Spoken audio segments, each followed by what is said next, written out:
Hit record. Recording in progress. Hello, I don't think recording. we're gonna see him today, though.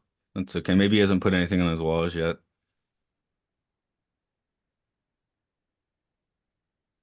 No icons yet. Oh Mm-mm. well. But yeah, I'm just in a cheat mode right now. Monday Yeah, is excuse me, Saturday. I can't do days anymore. Saturday's the first, which you in said three Japan of them. is cheap movie Yeah. day. Maybe I will go see something if there is something to see Um, Saturday. I I think that the Apes movie was really close to the quality of Furiosa, but if you had to pick one, I think I would pick I don't Furiosa. think Furious is out here Depends. yet. Let's see Okay, what. well then go see the Apes. Apes movie was very good. It surprised me. Yeah, my thing is just I still want. I mean, I know you don't need to watch the last one to watch the new Nope, one at all, but because nope. it's a soft rebootish thing, It's like the start Yeah, of a new it's trilogy. Like set like centuries later. it's right? like Then Star that's yeah. Wars where they talk about Caesar, but you don't see Caesar. It's Okay, basically I would sum up the plot as Falconers versus capitalism. Furious is out, but there is no late show, so that sucks. Uh, are the apes are already gone? I Mercy think. saw it having only seen the original, and one of my students saw it not even knowing there were other Planet of the Apes movies, Furious is too Yeah. and early, they and both apes liked is it. already gone. I guess Japan doesn't like the apes that much. It's too bad. There was Yeah. something else I missed where it was like, oh, the Scorsese one, The Flower Moon. That was like in the theaters for Oh, literally 1 week. So I didn't see it 1 week. Next week, gone. I don't think that was here for very much since it's Apple, and I think Apple really doesn't want Apple wants the minimum theatrical run for the Oscar and then take it. They're not Mhm. releasing a physical of that apparently.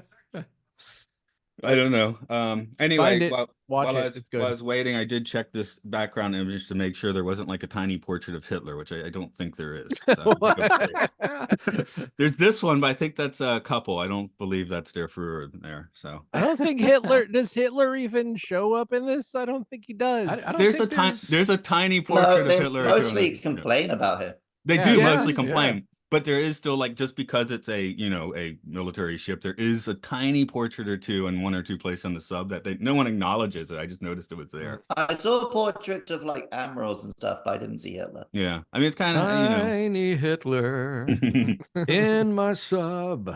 Oh, actually Uh-huh. there's one more thing there that I don't know what that is, but I don't think you would need to really tech the tech to figure out what that is, I guess. So, Yeah, yeah. That'd be I um tough. like that you went for tiny bubbles instead of tiny dancer. Zoom and oh, enhance. I have to We ask could. We could. Yeah. I have to ask Luke one work-related question before we get into this, which is what was the pornographic drill card? What? Oh, so there was a card for like the question we were getting the kids to practice was like, what do you like? What anime do you like? What movie do you like, etc.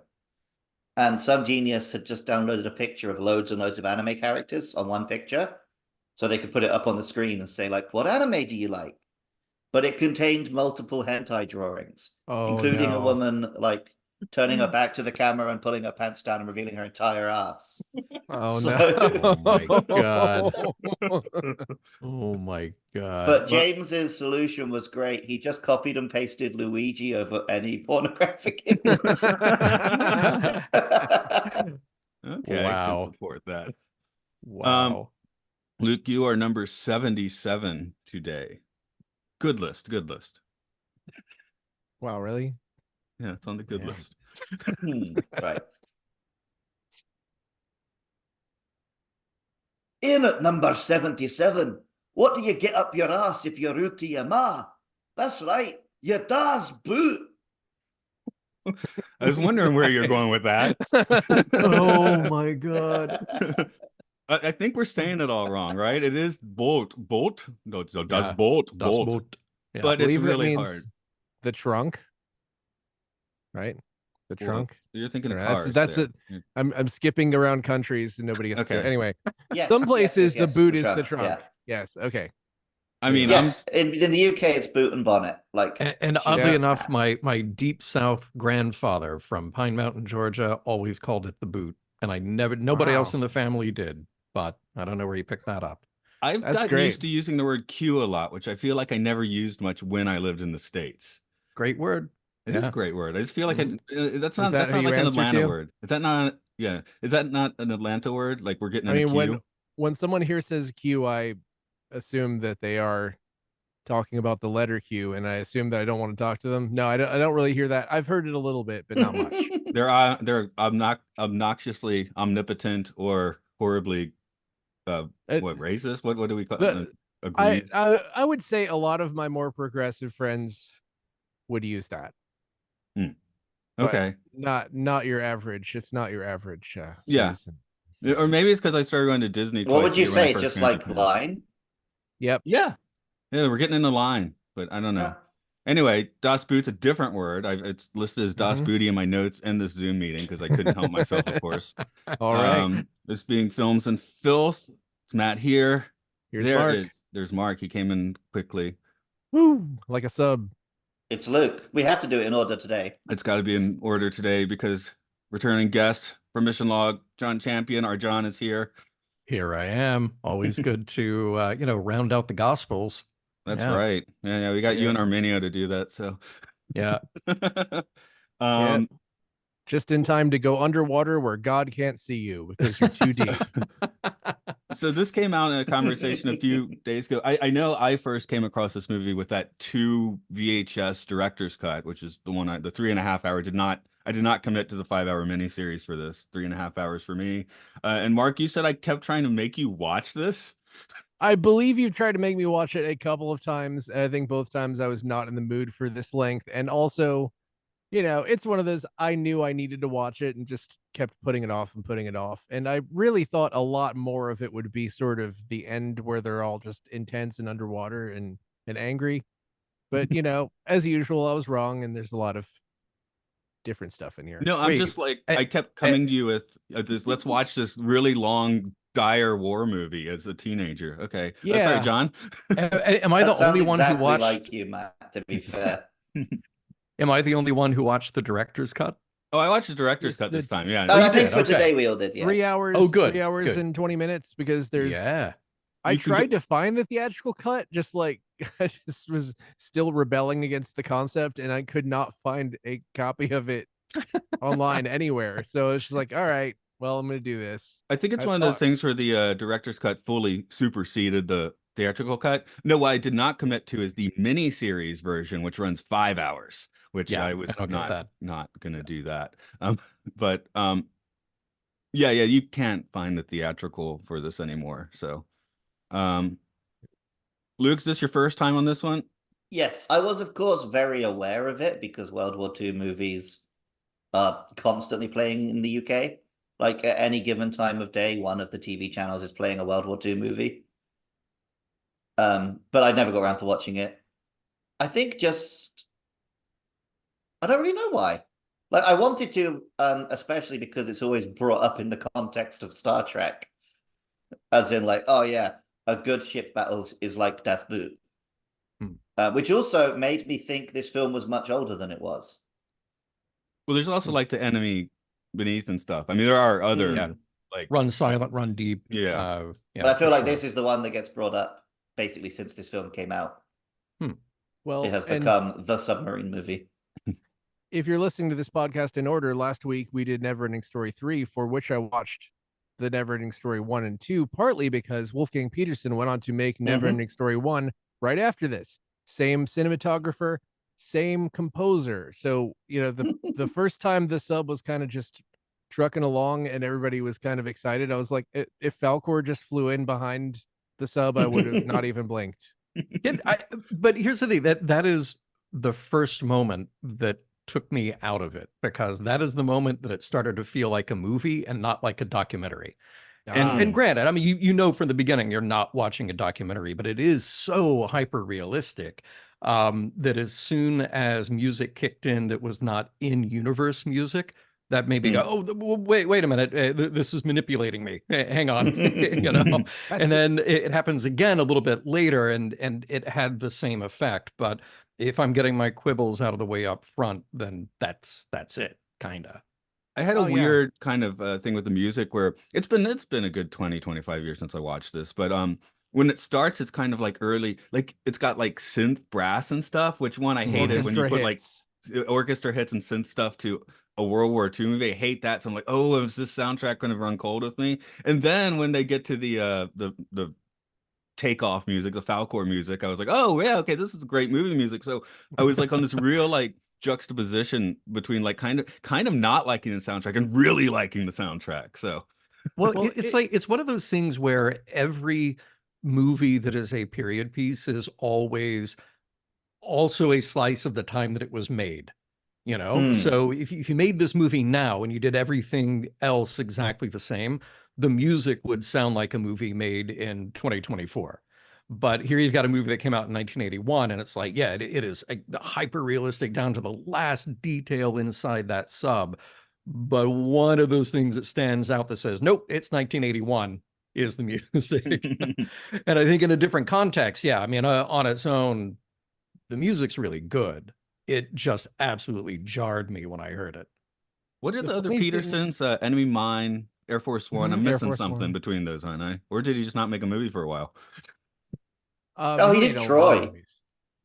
Oh, that way down That's a the bit line. later, but yeah. Yeah, that's way down the line. I was recommended Shattered, which is in between In the Line of Fire and Enemy Mine. In the Line of Fire, that's what I was like straight up forgetting. Okay. But the thing about it is that music reminded me so much of 80s anime, and at that time I was like, man, this is kind of like an anime. Like it really feels a lot like this influenced Neon Genesis Evangelion, which is kind of crazy, but also it makes perfect sense because that's about people that are inside of tight compartments facing overwhelming odds. But the thing is that this sub was built by the people who built the U-boats. I mean, it's a prop sub, which didn't really work as a submarine. Yeah, it couldn't go underwater, right? It was just a. This is but this is we did Paths of Glory a few weeks ago, and this is more accurate than that was. In fact, they had to film it silently because the camera made too much noise inside of that. I was freaking out for a minute. That was a little bit. It was a little bit too much of the claustrophobia, which I thought was really cool, actually. Matt used to talk a lot about films you could smell. Yeah, you can smell this one. This is Smeller, yeah. Peterson update. He also made Outbreak, and just to watch John wins, he made the Poseidon remake. Oh, sweet Lord! Oh, he was on such a roll. Oh, you mean the 1960s remake? The 2006 movie. I know. Yeah. The original I just put in my Amazon queue because it was like 10 yen on Blu-ray, meaning I can get it for like $6 on Bluray. Yeah, I mean, the original Poseidon Adventure is a masterpiece. Come on. The two things about the sub here. I read in the IMDb notes and on Wikipedia that they use blueprints that they got from the Museum of Science and Industry in Chicago. The U-505 is there. And let me just say that it is one of my favorite, it is one of the most magnificent museum displays of any type. And I lived in Chicago long enough that it was just parked. I would say this is out on the lawn, kind of to the side of the museum, and you would get your ticket and go up in there, kind of a little gangplank built for you to get in there. And I guess they got it in the 60s, and there's all this cool footage of them like sailing it through Lake Michigan and then putting it on a truck to get it across Lakeshore Drive to get it over there. Well, fast forward to like the early 2000s, and they had this huge fundraiser and this really exciting thing to build this special architectural shell for it. And they did a restoration. It's stunning. If anybody has a chance to go there, it is absolutely mind-blowing how well preserved it is, how much detail is there. And it is, well, in the movie, we get the dirty version. In the museum, you kind of get the cleaned up version, but still incredibly accurate just because they have everything down to like soldier rations. And more importantly, they have the Enigma machine that got recovered from that sub. So the long story made very short is that sub was engaged in a battle with, I think, an American ship, got hit, they surrendered, they scuttled the ship, but the Americans jumped on and unscuttled it before it could hit the bottom. The Germans did not know this. So the Americans had captured a U-boat in mid-battle, prevented it from sinking. Germans had no idea. And then we got an Enigma machine, which opened up the floodgates as far as the intelligence went. They could intercept wires and then go like, oh, okay, we know how to read this because we have the machine to do it. So great story, Well, incredible you're ship. skipping a very important character in that narrative. Yes. Well, Alan Because it Turing? took the invention of computers before we could read it. No, Oh, well, yeah. no. Oh, I We're see. talking No, about so this is after we'd cracked it. Getting no, the we're talking actual about unit. two separate stories here. So what Alan Turing did, and maybe we'll do the Turing test sometime. Ooh. What Alan Turing was doing at Bletchley Park, different line of investigation for yes, other incredibly complex wires. What happened on the sub is they literally had the machine. So all they had to do was get the wire, and it says, here's the code for the day. It's all scrambled up. Here's how you set the wheels on the device. Punch in the codes. There's no code cracking to be done because you have the machine that's doing it. I thought yeah. I thought it wasn't until we had a copy of the machine that we could even start doing that. Mm. I guess you want to have models or whatever. If you want to reverse engineer it, now you got to invent the computer. Yeah, right. Huh. right. So anyway, that is the long little footnote side history lesson that seeing this in action, very different experience from walking through it in the state-of-the-art museum. But go to the museum next time you're in Chicago. Oh, yeah. To go a history lesson in the other direction, Mhm. apparently this submarine used in Thus boat was also the same submarine used in U-571. That tracks. The And filming Raiders one, of the Lost Ark. Oh, Oh. And apparently it Uh-huh. sank at some point, and they Yeah. had to rebuild it with wooden planks, and they used it for like towards the end where the boat is The, falling apart, which is great. on the Wikipedia page for the film, there's a picture of I can't remember what they call it. The main bit where all the blokes stand is just still exists and is outside the studio as like a little photograph spot. Oh, the conning tower. Yes. Yeah. Ah. That is in Munich, I think. Somewhere, something like that. But yes, Conning tower. it's That's there. not, I was going to say So- crow's nest, but I guess that's tall ships, isn't it? Not a Yeah. submarine. So yeah, this kind of has a lot of. It was filmed in sequence so they could grow real beards. Everybody was kept inside so they were pale. It has a kind of this is kind of like Kubrick meets Herzog, like filmmaking, which is great. I love it. Yeah. I mean, I hope all those guys are okay. The guy who was hurt actually fell off the boat and hurt himself, so that was like real pain in that scene. Do you know about the guy who played the journalist? The guy who is the writer of the novel, basically. Like Yeah. But that the character? actor. The real guy, or in the movie? the real guy? What? No, the actor. The actor. Oh, the actor. He's the most successful German musician of all time. What? I thought that was David Hasselhoff. Who is he? Herbert Grönemeyer? Something like that. Yeah. Oh yeah, he's listed as a German singer, musician, producer. Blah. Let's see. His 5th album, 4630 Bochum. His 11th album, Mensch. Okay. Yeah, I guess that means has man. not. Yeah, he 13 million records sold. Wow. 1, 2, 3, 4, 6, 7, 8, 9, 10, 11, 12, 13, 14, 15, like 16 studio albums. What do you know? Okay. It is. If I'm going to complain about something, it is kind of a weird trope of autobiographical things that he's just the only guy alive at the end. Even though Peterson has gone on record saying the captain is still alive at the end. Yeah, I was thinking that at the end because I looked at the plot on Wiki after, and I was like, the captain stumbles and dies. I'm like, was he? It looked like he just kind of like got conked out or something. Yeah, he totally seemed alive to me. Yeah. But according to the Wiki plot, he is dead, and I guess that's what the script says. I don't know. Well, no, if Peterson said it's up for grabs, then yeah. Speaking of the script, go ahead, John, first. Oh no, I was going to say, sorry to drag us off course here a little bit, but since it was mentioned the journalist in the movie, the real journalist, I would recommend that everybody take a look. Just Google it, look it up. Photos by Lothar Gunther Bochheim, because that's exactly what he was doing in real life on board these subs, was taking like thousands of pictures of these guys at work. And it's kind of shocking to look at his photographic record versus what's in the movie, because it's so just spot on accurate. It feels like stills from the movie converted to black and white, and that's that's what they recaptured on film. So when you have a chance, give a look. How much money did they blow yeah. on this? This must, I think it said this was, It's the 15 most million. expensive German film. yeah, Until Never Ending 2006. Story. No. No, until 2006. Never Ending okay. Story was cheaper than this. Oh, really? Ah. Okay. Wait, what Equivalent- If you surpassed think it? about it, it was a movie called Perfume, I think. I don't have that Oh. right in front of me, but yeah, Yeah. and that wasn't even entirely a German film. It was like a co-production from multiple countries. Anyway, money's on screen in this one. We will definitely give them that. Mm-hmm.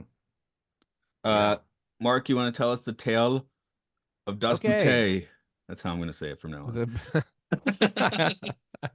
In 1941 Germany, a war correspondent named Lieutenant Warner is assigned to a U-boat, U-96, and the assignment turns out to be the opposite of nice.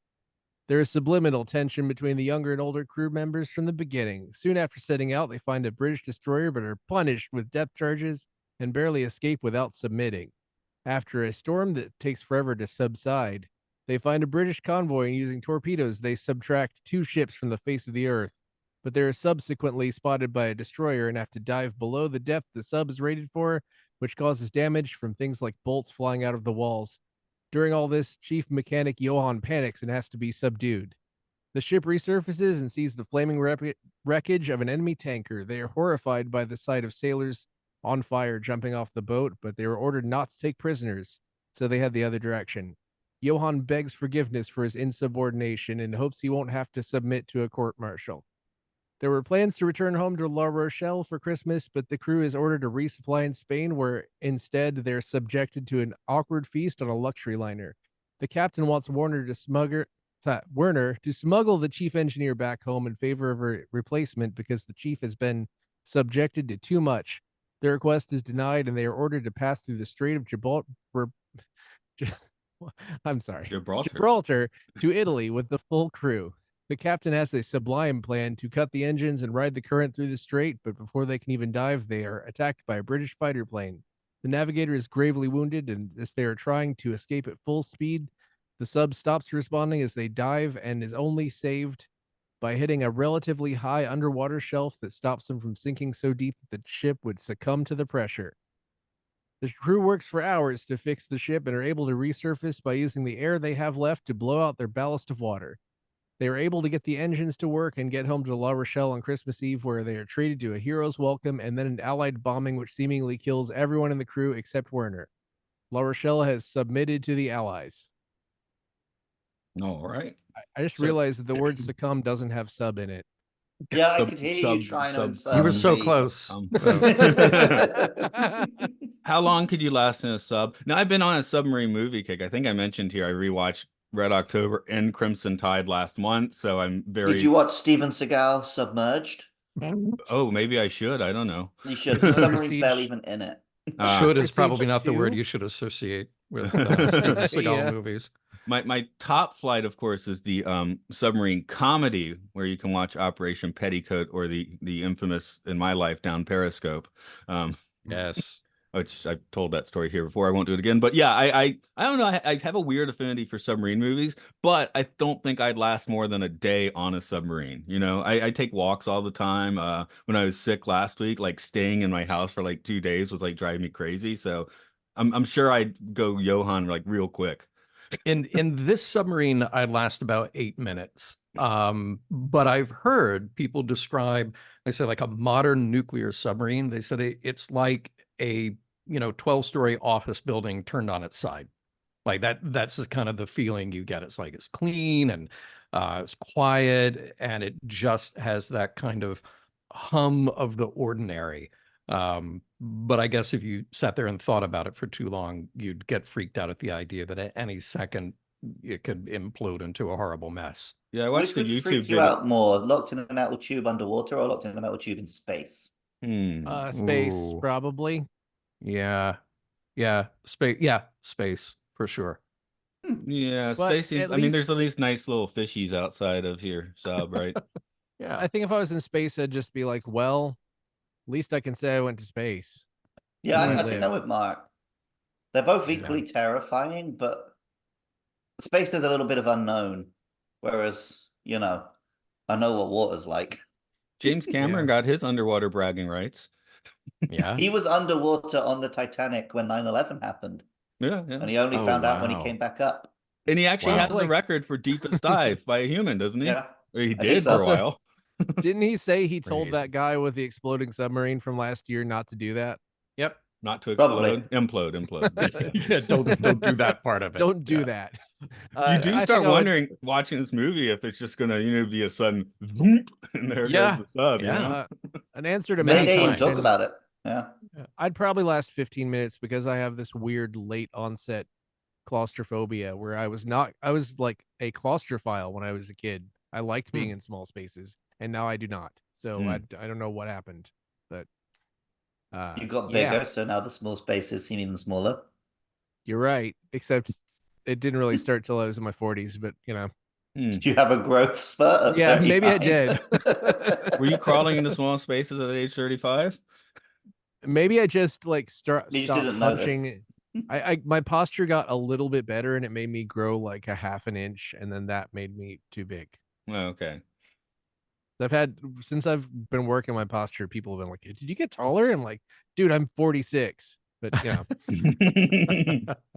He's a growing boy. You should just be like, yeah, you didn't. But no, I You was didn't have just second puberty yet. after watching my submarine films, I watched a few YouTube documentaries, and there was one where on the Ohio class sub is talking about the kitchen, and apparently the kitchens on these subs are just like the best because you've got submerged people. It's like the worst marine work you're willing to do, the better the food they'll give you. Like Right. there's also some north of the Arctic Circle oil rig, which just supposed to have like fantastic food because you're stuck there. I think you and I are watching the same stuff on YouTube because absolutely, I will watch a naval kitchen video all day long. Oh yeah, I've seen them on aircraft carriers, submarines. The whole stuff. round of them. I watched the 4-hour Jenny Nicholson video about the hotel and Star Wars hotel, so now it's just recommending me that. I want Yeah, to, but the watch 4 it. hours is Saved. too intimidating for me still. So have not. You gotten would Break it up enjoy over it. time. I did. Yeah, it. break it up Yeah. like Yeah. like you did to Das Boot, because from the time I started watching Das Boot to the end, I've watched RoboCop, Furiosa, Godzilla X Kong, Planet of the Kingdom of the Planet of the Apes, and 2 episodes of Space 1999. So Wow. So this was a 3-viewer for me. Took me 3 sittings to get through Dust Boot, which is not too bad. I mean, considering it's 3.5 hours long and been reasonably a busy dude. I haven't watched. Yeah, I that many watched movies. it on various train rides and lunch breaks. I guess it makes sense on a train. Do you it got makes a great. Sorry, go ahead.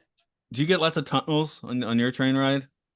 Yeah, so especially on my bus ride back from Tokyo, there's a big section of tunnels, which is why I wanted to download it in advance rather than trying to watch it online.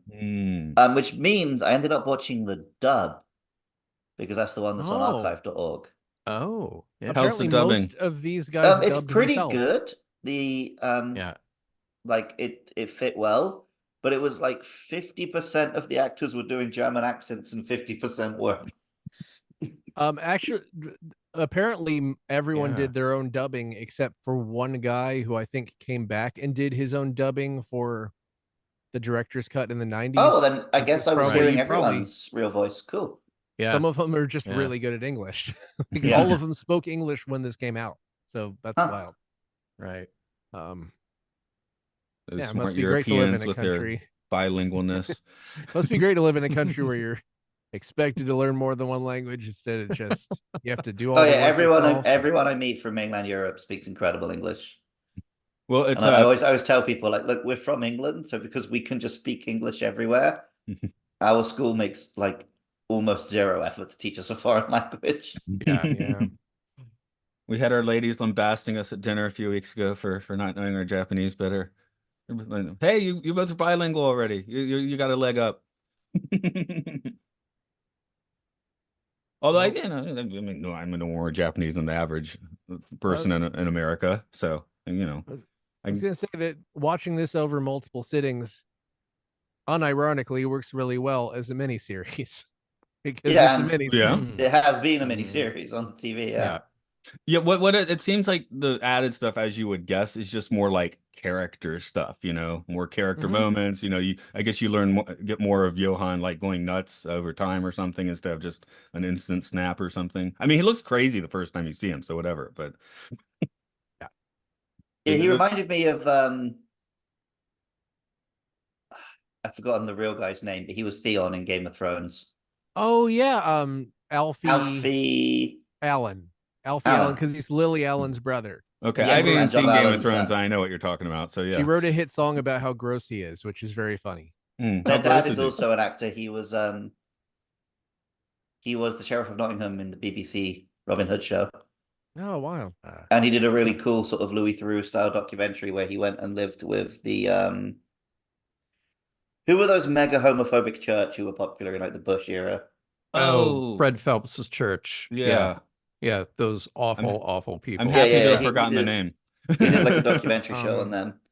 Right. And the one thing I remember from it was a really funny gag where they showed the plane taking off when he flew to America. Mhm. And they had like a little bit where he talks on the plane. And then they just showed the takeoff footage in reverse. Or the voiceover said we couldn't afford to film the landing as well. That Nice. works. Great. That works. Yeah. Mm.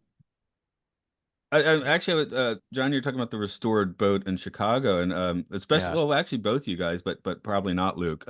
My experience with World War II ships is Charleston, where they got the Yorktown, and they have a sub whose name I'm Yeah. forgetting, and a destroyer. So, and of course, Sure. those are all American ships, but yeah. Either of you guys visited those? I went up there when I was a kid, and I'm a sucker for any tour of any ship or boat. Unfortunately, I'm not often either alone or with people who share that same passion. So I've missed some opportunities.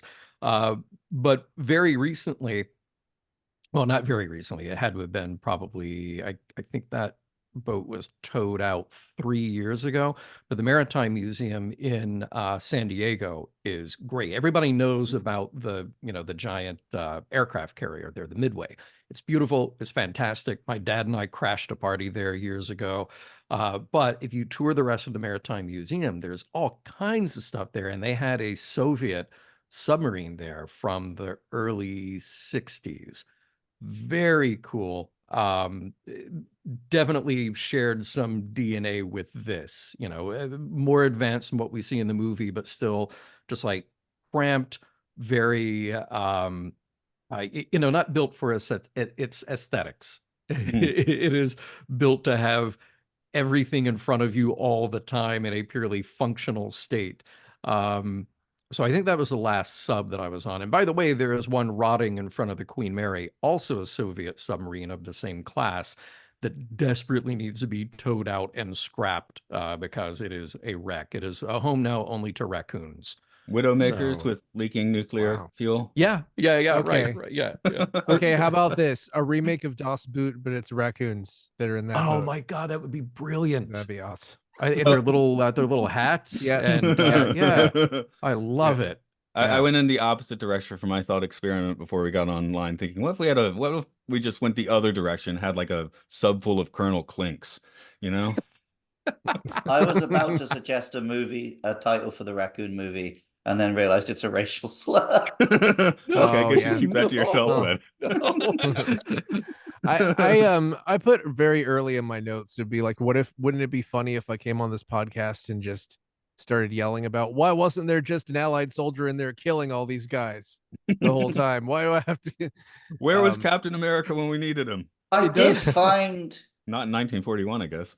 I did find it interesting the way this film made me feel, because for the most part I was obviously it's just a boat full of young men. I didn't want them to die. Yeah. But there were a few moments where they talked about the British Navy or the British planes or just the British generally. And despite the fact that I always claim I'm not a nationalist, I don't have much love for my country. I am a pacifist. I couldn't help but feel that little bit of like, yeah, we did. Yeah, we got him.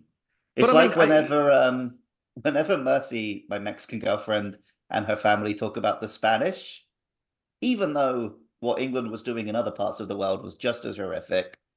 I'm like, yeah, those Spaniards. Don't worry, we sunk their navy for you. It's just can't help interesting that myself you. with certain conflicts. No, no, it's interesting that you say that because uh, there were good, not so subtle moments when obviously you get the loyalties of this subcrew. Uh, their loyalties are to each other, they are to the mission. Uh, they're not to Hitler and they're not to the Nazi party. And I think the movie is very smart about how it plays that. And from what I've read historically, not off the mark, really. Yeah, I read the saying that apparently imagine. the U-boats in particular were like the least likely to be full of Nazi sympathizers. Yeah, yeah. And then just hearing them say like, okay, the British are better at this now, and they're really Yeah, they've giving learned us. to catch the submarines. Yeah, yeah, and there was like a respect that they had for that. One of the things that I had always heard about this movie before I saw it was, well, first of all, that it's very intense and just kind of gritty and grimy, all of that very true.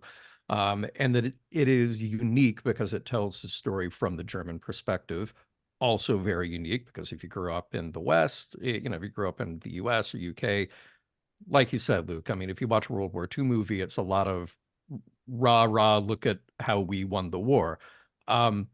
Those stories definitely have their place because there is a kernel of truth to that as well.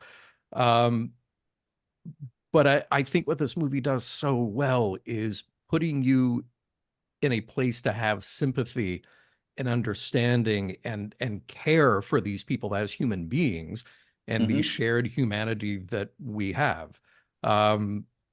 You can still hate their mission. You can still hate what the rest of their party accomplished. But just as individuals, I thought it was really, really smart and not heavy-handed, not syrupy in the way that it made you feel those things for those people. You just, like you said, you don't want them to die.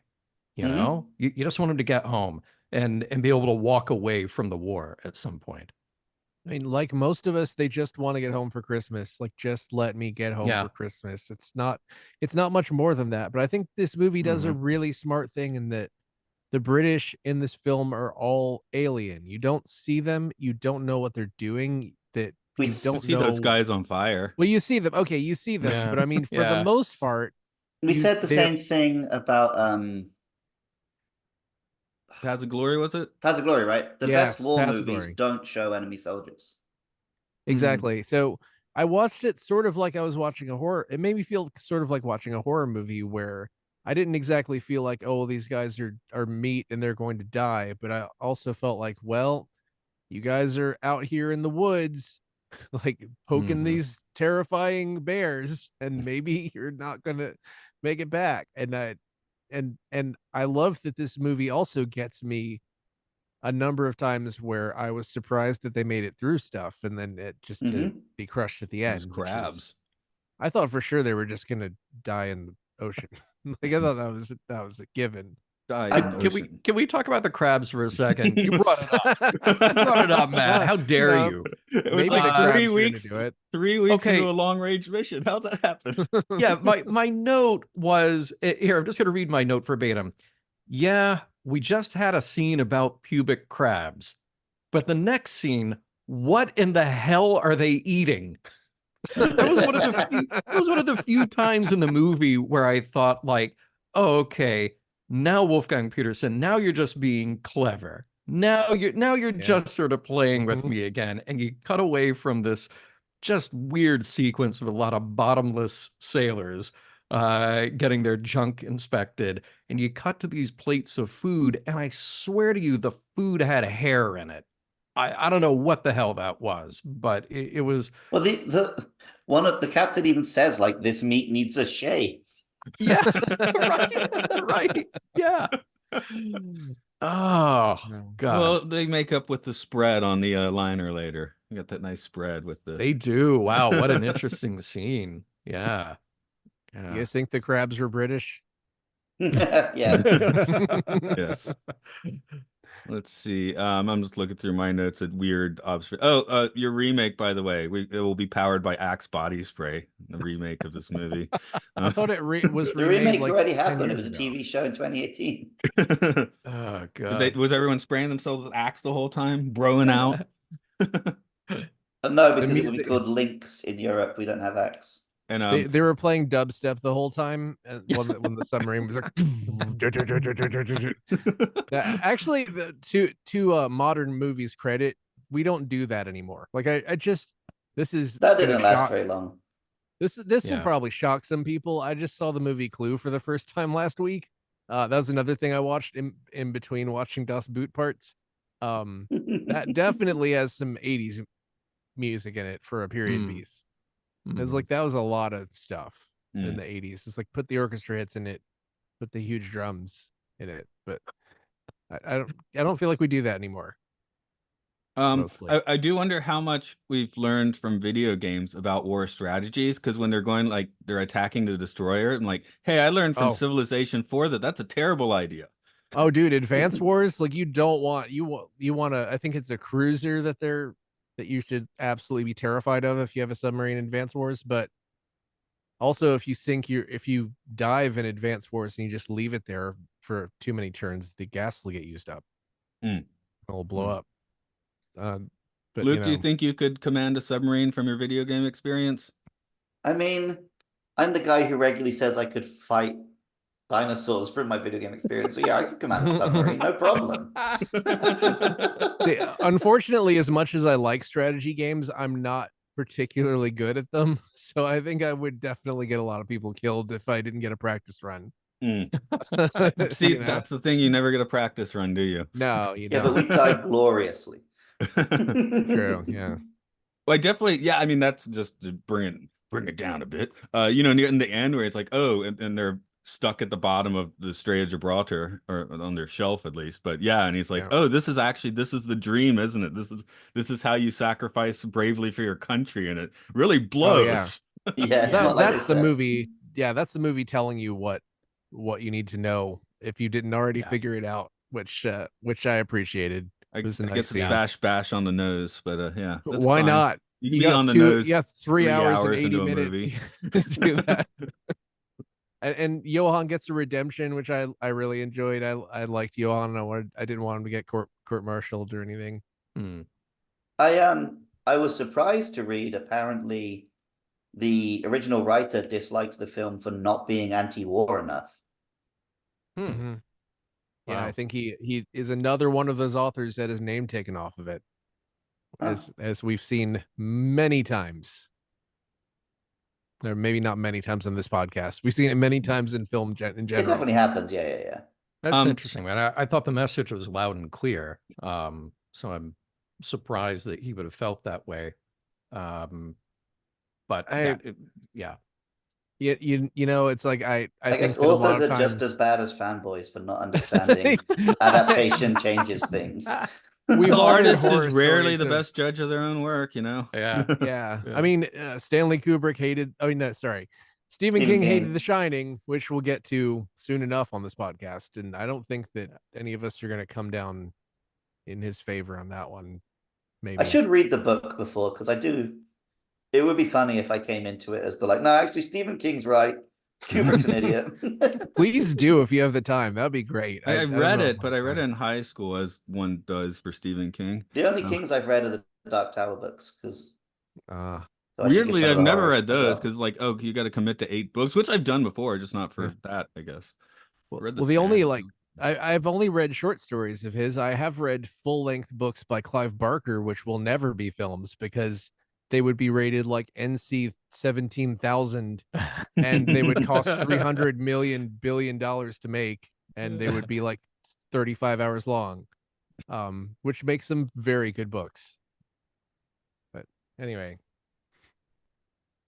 let's see. I guess we could start talking about reviews, and if this is a film or a filth or what's filthy. this is a smelly film, but it's a good film, very good film. I don't think this is the first time I asked, but did anyone ever make it to Steven Spielberg's Dive? What is that now? Oh man, legendary. I just drove by where that was about 2 nights ago, and it popped into my head like if I had only been here when the submarine facade was out. It was Steven Spielberg's celebrity restaurant where they served submarine sandwiches, of course. And every 30 and the facade is a giant sub coming out of the building, and every 30 minutes or less they start dive, and then the whole restaurant would dive. I want a German man to scream alarm when that happens. Alarm! Yeah. I don't know. I've been on the Jaws ride. So like I thought you were gonna say it was a ride. That doesn't sound like it's a little bit like a ride, but you're eating your submarine sandwich, your designer submarine sandwich as you're doing it. So, Yep. I was in the book off yesterday, glancing at the 3DS games, and I remember thinking like, if they have a copy of Steel Diver, I'm gonna buy it and play it, but they didn't. Is that No. I was thinking about the Xbox one where you get a Steel Battalion where you have a big control. That's not a submarine game, is it? No, it's a mech game. The Steel Diver was the one where you hold it up and it's kind of got the AR thing where you move it. It's got that as like a mini game, and then the main game is just little side-scrolling submarine levels. But it looks really cute in 3D. It looks like a little aquarium. Neat. I haven't played that many I haven't played Subnautica or what's I don't think submarine games, they don't make that many. The submarines are kind of slow and dull. Yeah, it's like you might as well make space games in the hands of a great director, but yeah, I mean, you have to think about from first-person perspective. You're on a sub. You're having a intense sub battle. You're stuck in a small room with a bunch of smelly dudes, right? I mean, and hopefully you won't suddenly have water rushing in and die. I think a submarine would make a good board game, like one of those 4-player ones where you all have different roles. You sunk my battleship. I was gonna say, I've played the game Seawolf from 1976, the arcade game. I remember that very well. Yeah, super sick. At the arcade machine, you put your eyes up to it and you'd see through a little nice. Yeah. The other thing I did want to shout out this movie for, the scenes just of like general camaraderie between the soldiers. Like a lot of films try and do it, right? Like Transformers tries to do it, whatever. I think what made it work in this, it never felt like they were joking for the audience's sake. Yes. It always felt like it was just gallows humor between them. Well, that just happened. Yeah, none of that. Like, yeah, it was never actually very funny, but it was just they were saying, oh well, I'll buy you all a beer for this or whatever. But it was clearly they were saying it for each other. Yeah, which made the characters endearing.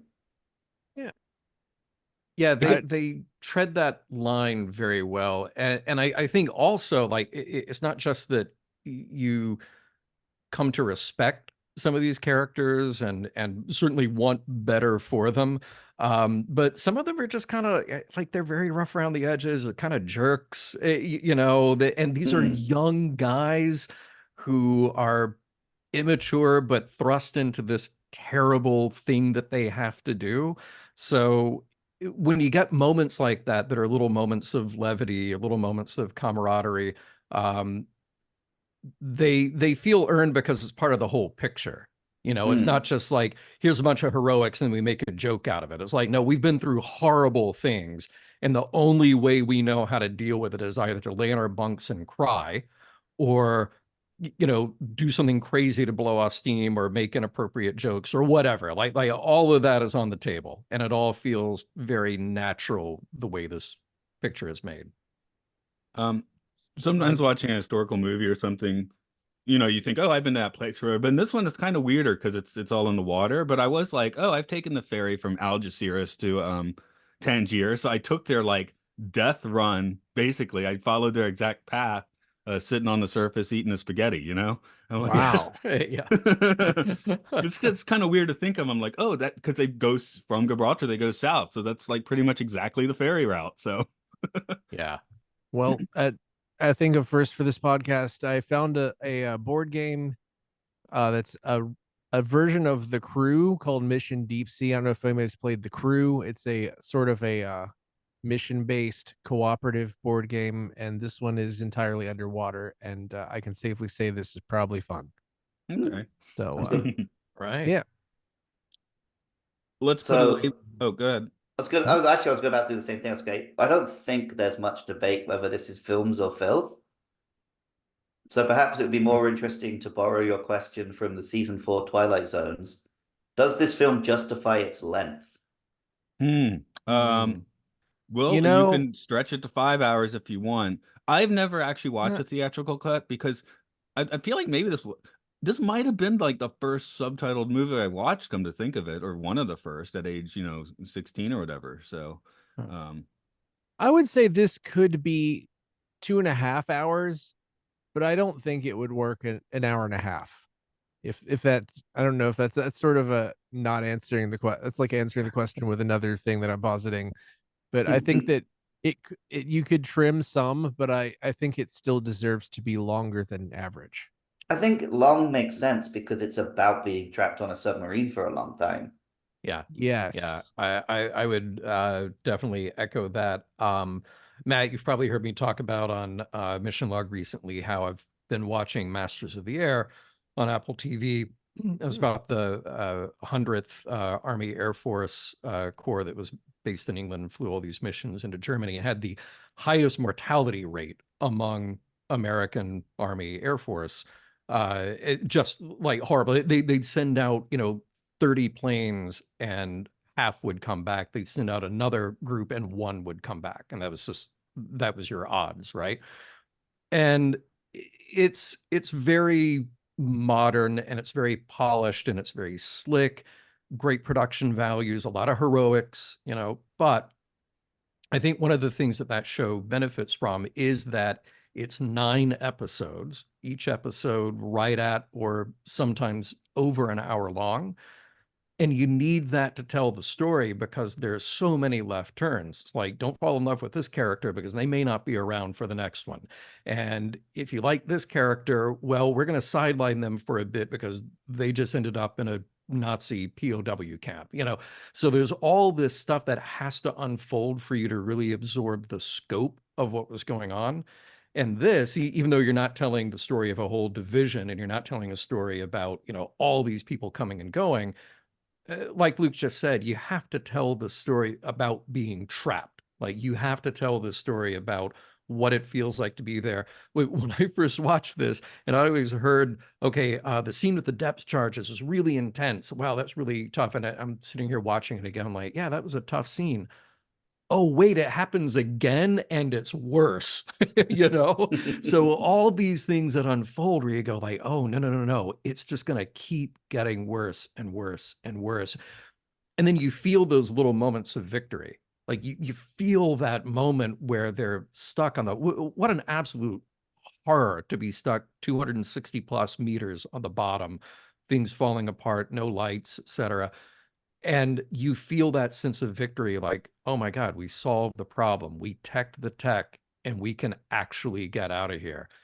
I don't think that has as much resonance if that's the thing that happens, right after the Act 3 break in a conventional, 90-minute or 2-hour long movie. It's just like, oh, okay, here's the heroic thing. Yeah, I love Crimson Tide, favorite submarine movie, but the Alabama goes down, comes right back up.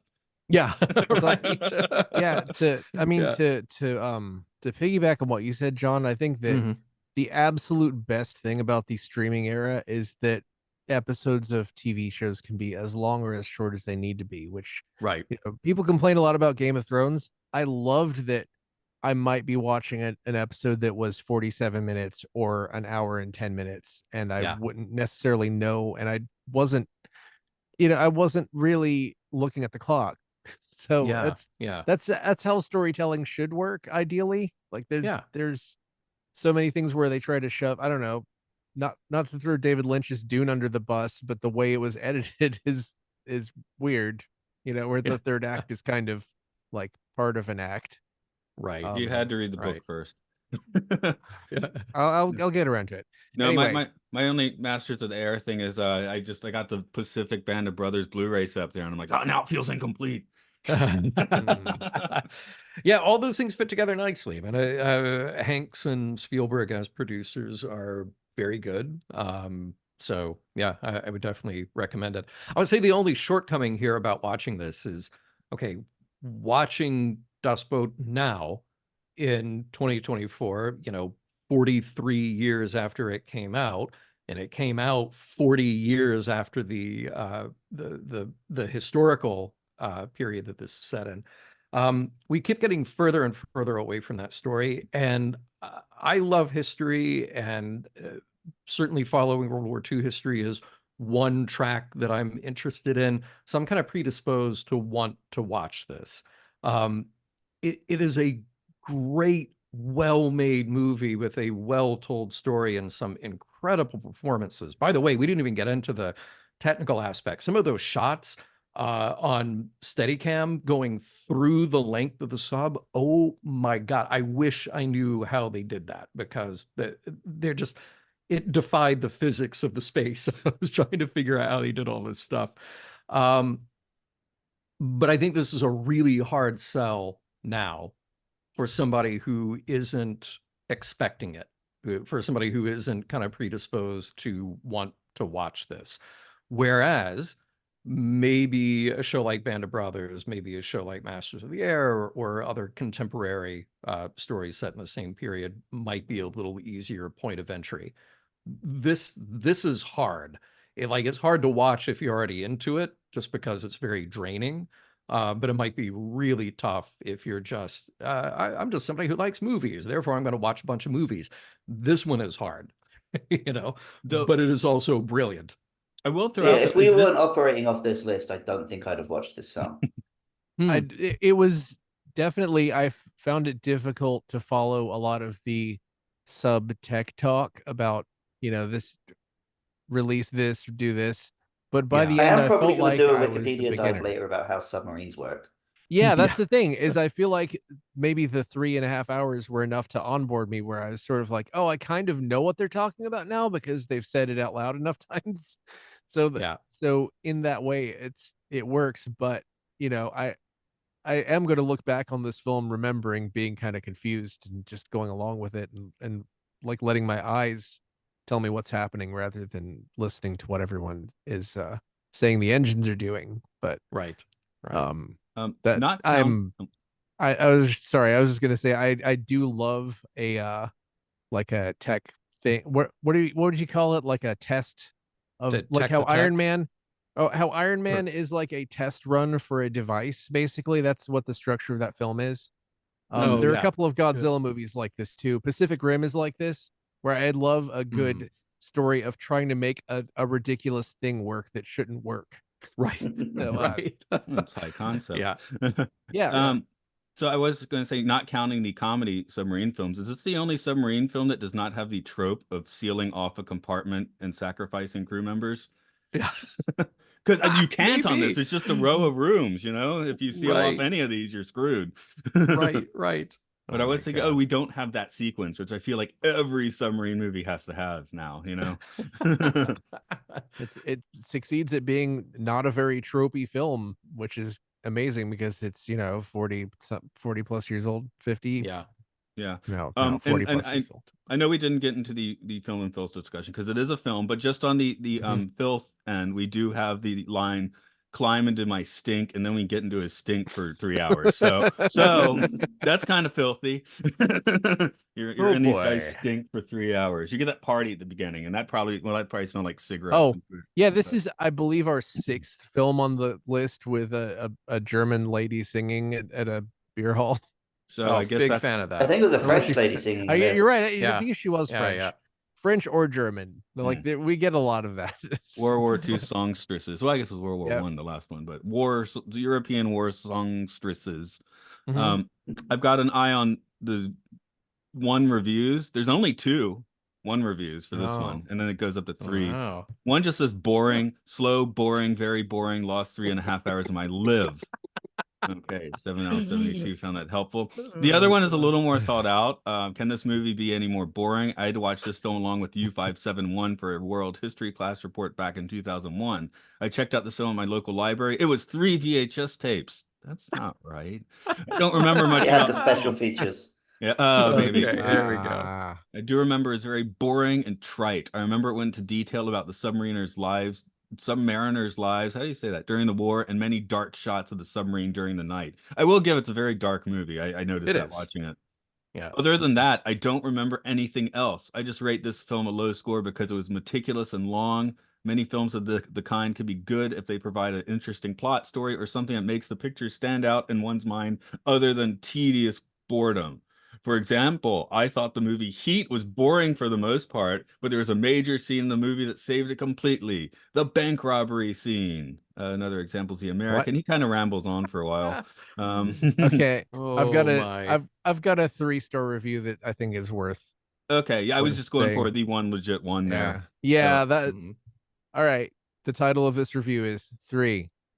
The that captain makes is a sense. pragmatic veteran. Some are on the verge of a mental breakdown. Others are concerned, but all respect their captain. They leave port for the dangerous North Atlantic. After a tough tour, they are redirected to pass through the Strait of Gibraltar and go to Italy. 2 of 22 found this helpful. What? That just when That I sounds didn't actually. incomplete. Nothing It's like- happened when you read that. Come That on. was summary 3 of the 10 sentences of that review. I literally don't know what you just read. I was like waiting for something to mentally grab onto, and it never happened. Yeah. Didn't It's happen. It was No. they copied part of a summary and pasted Yeah, it. you can't say they lied. Wow. Well, Does anyone want to throw out some final thoughts on Das Boot? There, I did do it correct for once. if you're listening to this without having watched the film, which I'm sure there's some of you, it's At worth the very watching. least, Mercy is doing that. Hi, No, Mercy. just hi, Mercy. You just break it up. I'm not attacking you directly, Mercy. You don't have to watch it, but someone should probably watch it. It's on YouTube. Oh, but you said it wasn't on YouTube for you. No, I had to switch my VPN to Japan. Okay, that explains why I was able to watch It it. was on YouTube, but I couldn't download the YouTube one. That's why I went for the archive.org one. Ah, okay. Yeah, and I think sorry. Oh, go ahead. Go ahead. I think the archive.org version I found did not have English subtitles, but I might have. It was because it was the English dub. Oh, well, there you go. I just gave up before someone started talking. I bought it. I bought the director's cut from Apple. It was $4.99. Might have been on sale. It appears to only be in German with subtitles, but I think one day, not right away, because it took 3.5 hours to watch it. But I think someday I'd like to watch the director's cut dubbed, only because I feel like with reading subtitles, which I do all the time anyway, but you're missing some of the visual, and it is so dark. I feel like there are a lot of details that I want to go back and revisit. But it is awfully good. It is definitely a film. It's kind of a horror film, I mean, it really plays on the same kinds of experiences you have, feeling claustrophobia and fear, and there are jump scares, and there are all these effective things from horror movies that also happen here. It just happens to be steeped in real history. So very cool. I'm so glad that I got to watch this and watch this version for this show. Yeah, I came It very felt like close a to horror movie in the same way a lot of people say Chernobyl felt like a horror movie. See, I've been afraid to watch that because I don't want to watch people melt, but I'll have to watch it eventually. It has lots of Soviet bureaucratic sniping, though. You'll like that. Oh, cool. Yeah, I know I need to watch it. Kind. But yeah, that is a raw sort of watch. Yeah, I was gonna say I almost bought the Blu-ray for this, but I couldn't. It seemed it was German with Japanese subtitles, so I didn't really want to do it that well, way. you know what they say, you need to work on your Japanese, and that's what better way to work on your Japanese than watching a German film with Japanese subtitles. You learn how to repair a 1941 broken diesel engine in a U-boat in Japanese. That would be a useful skill for you. That's Indiana Jones level skills, yeah. Getting back to this being in Raiders. Oh, I just had a thought enter and leave my mind again. That's too bad. Oh yeah, I was just saying, since we already brought up my Twilight Zone podcast, I could definitely see how this ship would just drift on into Sixth Sense territory.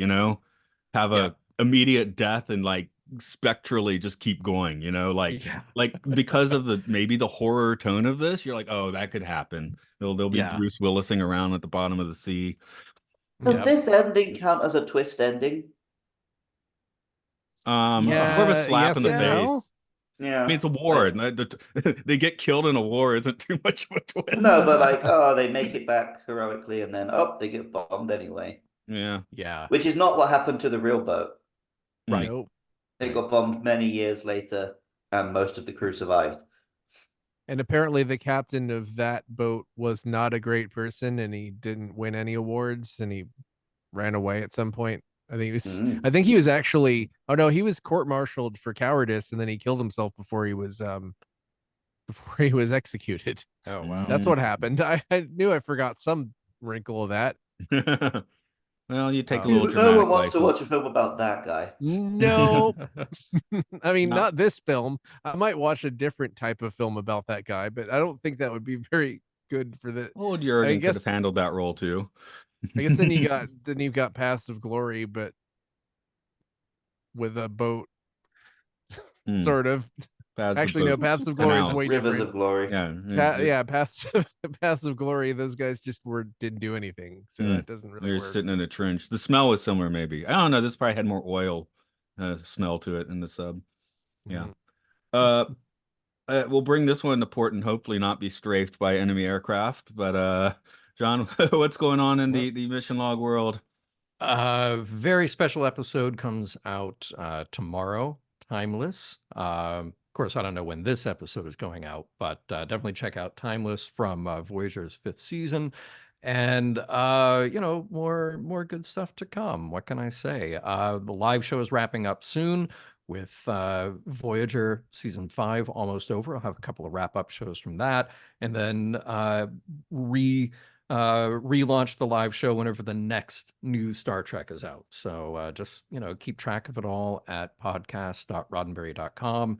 Oh, and I'll announce here something that we're also announcing elsewhere, that the Trek Files, it's the show that I do with Larry Nemeczek, that will now be available at Memory Alpha, which is great because everything, every document, every guest, everything gets cross-referenced there, make it far easier to kind of play along with the home game and read the documents and see what all we're talking about there. So just follow us, and everything will become much more apparent when that goes live. Timeless was 2 weeks ago for anyone that's interested, just to give some David Cross pre-taped call-in show vibes. There we go. As we are recording this, the episode about Sunset Boulevard is airing. So if you're listening to our podcast right now, ask questions about Sunset Boulevard. Somehow you made that more confusing, I think. We'll go watch the sketch and you'll get confused 3 times over again. So 2 weeks later would be Nothing Human, I believe. Sure. That sounds right. That's what Wikipedia says. I love it. That was fun. That was a good episode too. Yeah. Anyway.